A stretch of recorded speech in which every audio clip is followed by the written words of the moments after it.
2 Esdras, chapter 6. He said to me, in the beginning, when the earth was made, before the portals of the world were fixed, and before the gatherings of the winds blew, before the voices of the thunder sounded, and before the flashes of the lightning shone, before the foundations of paradise were laid, before the fair flowers were seen, before the powers of the earthquake were established, before the innumerable army of angels were gathered together, before the heights of the air were lifted up, before the measures of the firmament were named, before the footstool of Zion was established, before the present years were reckoned, before the imaginations of those who now sin were estranged, and before they were sealed who have gathered faith for a treasure. Then I considered these things, and they all were made through me alone, and not through another, just as by me also they would be ended, and not by another. Then I answered, what will be the dividing of the times? Or when will be the end of the first and the beginning of the age that follows? He said to me, from Abraham to Isaac, because Jacob and Esau were born to him. For Jacob's hand held Esau's heel from the beginning. For Esau is the end of this age, and Jacob is the beginning of the one that follows. The beginning of a man is his hand, and the end of a man is his heel.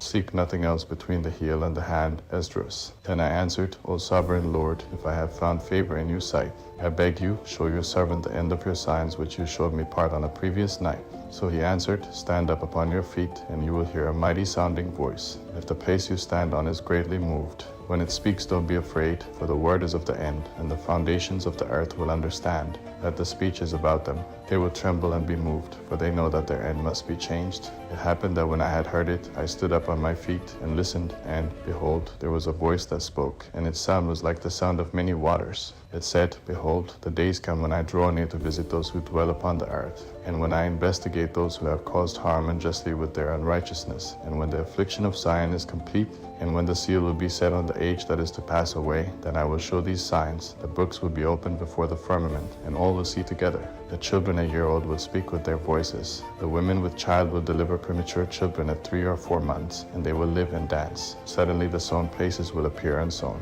The full storehouses will suddenly be found empty. The trumpet will give a sound which when every man hears, they will suddenly be afraid. At that time friends will make war against one another like enemies. The earth will stand in fear with those who dwell in it. The springs of the fountains will stand still, so that for 3 hours they won't flow. It will be that whoever remains after all these things that I have told you of, he will be saved and will see my salvation and the end of my world. Here will see the men who have been taken up, who have not tasted death from their birth. The heart of the inhabitants will be changed and turned into a different spirit. For evil will be blotted out and deceit will be quenched. Faith will flourish. Corruption will be overcome, and the truth, which has been so long without fruit, will be declared. When he talked with me, behold, little by little, the place I stood on rocked back and forth. He said to me, I came to show you these things tonight.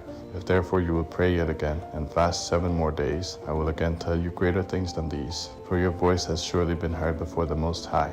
For the Mighty has seen your righteousness. He has also seen your purity, which you have maintained ever since your youth. Therefore he has sent me to show you all these things, and to say to you, believe, and don't be afraid.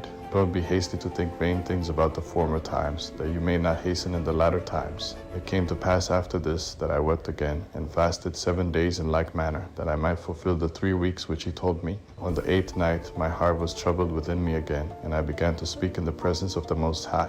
For my spirit was greatly aroused, and my soul was in distress. I said, O Lord, truly you spoke at the beginning of the creation, on the first day, and said this, let heaven and earth be made, and your word perfected the work. Then the spirit was hovering, and darkness and silence were on every side. The sound of man's voice was not yet there. Then you commanded a ray of light to be brought out of your treasuries, that your works might then appear. On the 2nd day, again you made the spirit of the firmament, and commanded it to divide and to separate the waters, that the one part might go up, and the other remain beneath. On the 3rd day, you commanded that the waters should be gathered together in the 7th part of the earth. You dried up 6 parts and kept them, to the intent that of these some being both planted and tilled might serve before you.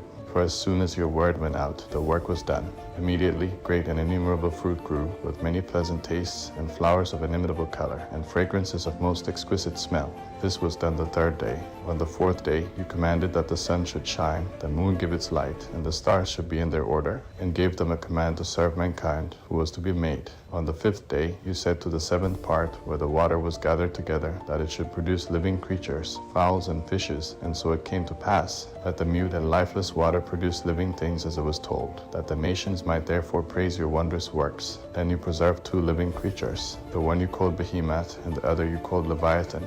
You separated the one from the other, for the 7th part, namely, where the water was gathered together, might not hold them both. To Behemoth you gave one part, which was dried up on the third day, that he should dwell in it, in which are 1,000 hills. But to Leviathan you gave the seventh part, namely, the watery part. You have kept them to be devoured by whom you wish, when you wish. That on the sixth day you commanded the earth to produce before you cattle, animals, and creeping things. Over these you ordained Adam as ruler over all the works that you have made. Of him came all of us, the people whom you have chosen. All this have I spoken before you, O Lord, because you have said that for our sakes you made this world. As for the other nations, which also come from Adam, you have said that they are nothing, and are like spittle.